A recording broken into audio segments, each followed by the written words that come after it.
노이로제, 나에게 말을 걸다. 바쁜 일상 속에서 우리는 수많은 역할과 기대 속을 살아갑니다.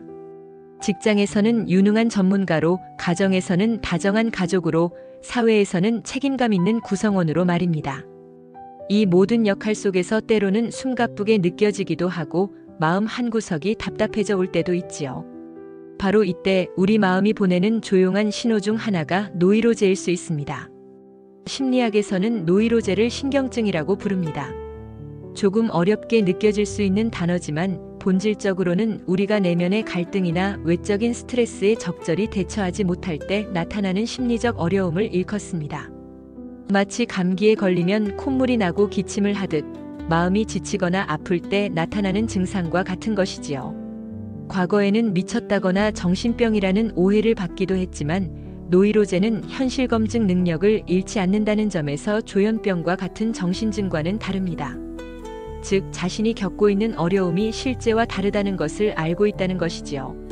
다만 그 어려움으로 인해 일상생활에 불편함을 느끼고 고통스러워하는 상태라고 이해하시면 좋습니다. 그렇다면 왜 현대인들은 유독 이 노이로제라는 마음의 감기를 더 자주 앓게 되는 것일까요? 저는 그 이유를 크게 3가지 정도로 이야기해 볼 수 있다고 생각합니다. 첫째, 끝없는 경쟁과 성과 중심 사회입니다. 우리는 어릴 때부터 끊임없이 비교당하고 평가받으며 성장합니다. 더 좋은 학교, 더 좋은 직장, 더 높은 연봉, 더 넓은 집.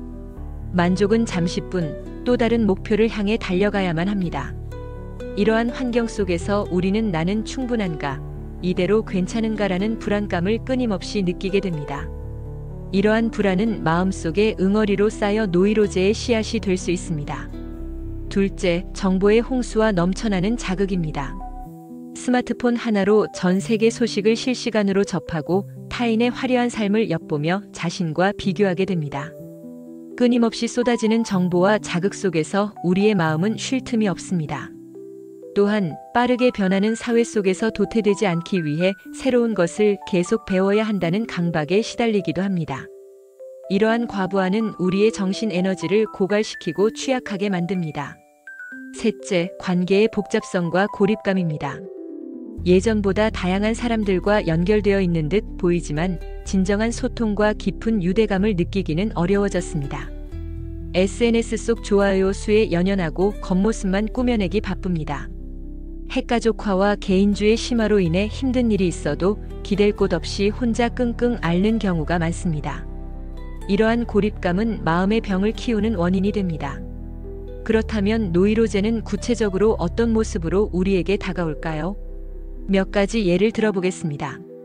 불안신경증, 특별한 이유 없이 불안하거나 초조함을 느낍니다.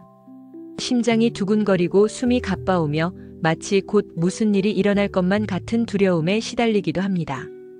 중요한 발표를 앞두고 극심한 불안에 시달리거나 사람이 많은 곳에 가면 공황 발작을 느끼는 것 등이 이에 해당될 수 있습니다. 강박신경증. 자신의 의지와 상관없이 어떤 생각이나 행동을 반복하게 됩니다. 문을 잠갔는지 계속 확인하거나 손을 셀 수 없이 씻는 등 비합리적인 행동을 멈추지 못해 고통받습니다. 특정 숫자에 집착하거나 불길한 생각을 떨쳐내지 못해 괴로워하기도 합니다. 공포신경증. 특정 대상이나 상황에 대해 비정상적인 공포를 느낍니다. 높은 곳이나 좁은 공간을 극도로 무서워하거나 특정 동물이나 곤충을 보는 것만으로도 패닉 상태에 빠집니다. 이러한 공포 때문에 일상생활에 제약이 따르기도 합니다. 히스테리 신경증. 심리적 갈등이 신체적인 증상으로 나타나거나 자신의 기억이나 정체성이 일시적으로 분리되는 현상을 경험합니다. 예를 들어 스트레스로 인해 갑자기 목소리가 나오지 않거나 다리가 마비되는 전환 증상, 혹은 충격적인 사건 이후 특정 기억을 전혀 하지 못하는 해리성 기억상실 등이 있습니다. 신체형 신경증. 심리적인 원인임에도 불구하고 다양한 신체 증상을 호소합니다. 소화불량, 만성피로, 두통 등 병원에서 검사를 해도 특별한 이상이 발견되지 않는 경우가 많습니다. 마음의 어려움이 몸으로 표현되는 것이지요. 이 외에도 우울신경증, 신경쇠약 등 다양한 형태로 나타날 수 있습니다.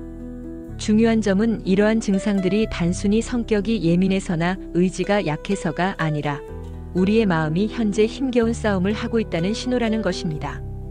마음의 감기처럼 노이로제도 적절한 휴식과 돌봄이 필요합니다. 그렇다면 우리는 어떻게 이 마음의 신호를 이해하고 스스로를 돌볼 수 있을까요? 첫째, 자신의 감정을 솔직하게 마주하는 용기가 필요합니다. 불안하다면 불안하다고, 힘들다면 힘들다고 인정하는 것이 치유의 시작입니다. 감정을 억누르거나 외면하기보다 왜 그런 감정을 느끼는지 스스로에게 질문해 보세요. 둘째, 건강한 생활 습관을 통해 몸과 마음의 균형을 잡아야 합니다. 충분한 수면, 규칙적인 운동, 균형 잡힌 식사는 우리의 마음 건강에도 큰 영향을 미칩니다. 산책을 하거나 명상을 하는 등 자신만의 스트레스 해소 방법을 찾는 것도 중요합니다. 셋째, 주변 사람들에게 도움을 요청하는 것을 두려워하지 마세요. 믿을 수 있는 가족이나 친구에게 자신의 어려움을 털어놓는 것만으로도 큰 위안이 될 수 있습니다. 당신은 혼자가 아닙니다. 넷째, 필요하다면 전문가의 도움을 받는 것을 고려해야 합니다. 심리 상담이나 정신건강의학과 의사와의 상담은 자신의 문제를 객관적으로 이해하고 해결 방법을 찾는 데 큰 도움을 줄 수 있습니다. 마음의 병도 몸의 병처럼 치료가 필요하다는 것을 기억해 주세요. 심리학자 알프레드 아들러는 인간은 누구나 열등감을 느끼며 이는 성장의 동기가 된다고 말했습니다.